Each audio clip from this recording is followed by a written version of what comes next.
ఉత్తర్ భూపాల్పల్లి జిల్లా పోలీస్ స్టేషన్లో కాంగ్రెస్ నేత స్టెప్పులు వేశారు. ఈ వీడియో సోషల్ మీడియాలో దుమారం రేపుతోంది. ఎన్నికల వేళ ఈ వ్యవహారం వివాదాస్పదంగా మారింది. పోలీస్ స్టేషన్లో కాంగ్రెస్ జెడ్పీటీసీ గుడాల అరుణ భర్త శ్రీనివాస్ చేసిన డాన్స్ తీవ్ర చర్చనీయాంశంగా మారింది. ఈ ఘటన భూపాల్పల్లి జిల్లా మహదేవపూర్ పోలీస్ స్టేషన్లో జరిగింది. కాంగ్రెస్ జెడ్పీటీసీ భర్త నేనున్నాను సినిమాలోని నీకోసం అంటూ సాగే పాటకు స్టెప్పులేశారు. అయితే పోలీసులే పాటలు పెట్టి మరీ వీడియో తీసినట్లు తెలుస్తోంది.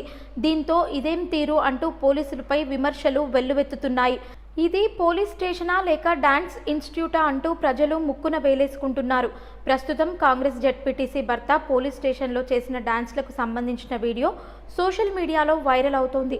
పోలీసులే దగ్గరుండి డాన్సులు చేయించిన ఘటనపై పోలీస్ ఉన్నతాధికారులు ఎలాంటి చర్యలు తీసుకుంటారనేది చర్చనీయాంశమైంది.